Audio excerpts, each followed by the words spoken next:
Selamat datang kembali.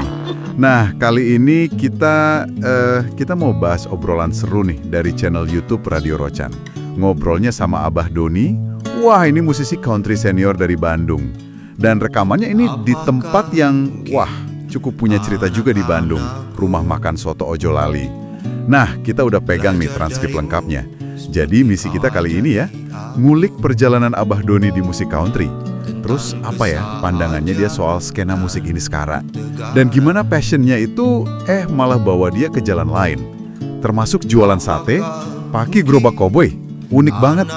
Oke deh, kita bongkar ceritanya yuk. Iya, yang langsung kelihatan dari sumber ini tuh apa ya, gimana passion, terus urusan kerjaan, sama kemampuan adaptasi ya. Itu nyambung banget di perjalanan Abah Doni ini. Kita bakal lihat nanti gimana seorang musisi ya kan, menghadapi perubahan zaman, selera musik juga berubah, tapi dia tetap setia sama genrenya yang bisa dibilang nggak umum ya di sini.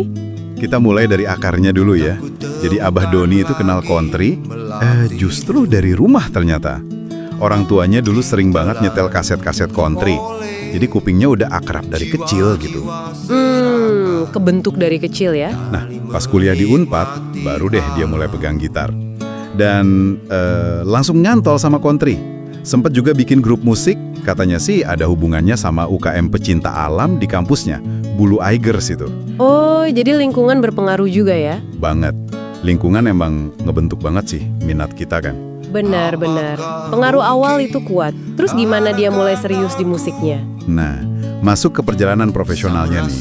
Lepas kuliah, sekitar akhir 90-an atau awal 2000-an gitu, Abah Doni mulai serius ngeband. Namanya The Shadow. Mainnya ya di kafe, hotel, gitu-gitulah. Oh, itu awal-awal karirnya ya? Iya. Tapi kayaknya teman-teman satu bandnya punya kesibukan lain. Akhirnya dia sempat jalan sendiri dulu. Baru deh sekitar tahun 2004 atau 2005 ketemu Kang Roy sama Kang Agus. Nah, mereka ini hidupkan lagi grup lama namanya Juara Kansas. Juara Kansas, iya pernah dengar. Nah, tapi ini dengan orang-orang baru. Sempat lumayan naik daun tuh waktu itu. Sampai tampil di TV nasional loh, acara Gwen Country di Metro TV.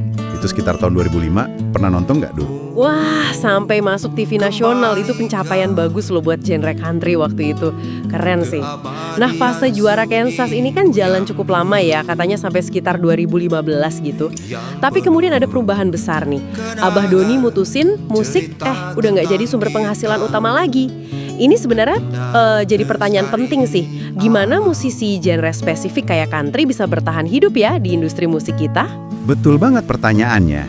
Makanya, sekitar 8 tahun lalu lah kira-kira, dia banting setir ke kuliner, buka usaha sate Maranggi Abah Koboi. Dan yang unik, gerobak satenya itu loh bentuknya kayak kereta kuda khas koboi gitu, wagon. Oh ya. Dan dia bikin sendiri gerobaknya. Jadi meski udah pindah haluan usaha, identitas koboi dari musiknya itu tetap dibawa. Wah, itu detail yang menarik banget, Bom. Bikin sendiri ya, itu menunjukin identitasnya kuat berarti. Tapi apa langkah bisnis ini nggak sedikit mengganggu citranya sebagai musisi murni? Atau justru malah memperkuatnya dengan cara lain ya? Kayaknya sih dia berhasil nyatuin itu ya. Kayaknya gitu ya. Nah, ngomongin soal kondisi sekarang nih. Gimana pandangan Abah Doni soal musik country di Indonesia saat ini?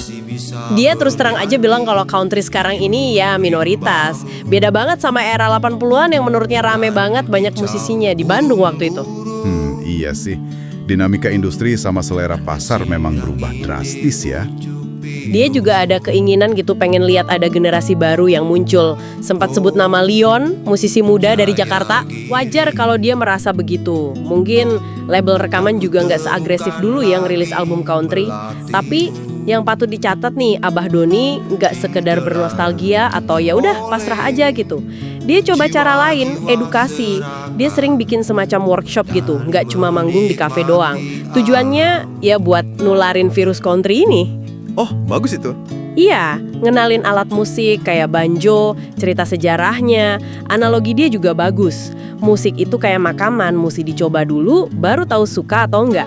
Ini strategi cerdas sih buat ngerawat ekosistem genrenya dari akar rumput. Setuju banget. Dan satu lagi nih yang kuat banget dari obrolan ini. dorongan dia buat bikin lagu sendiri.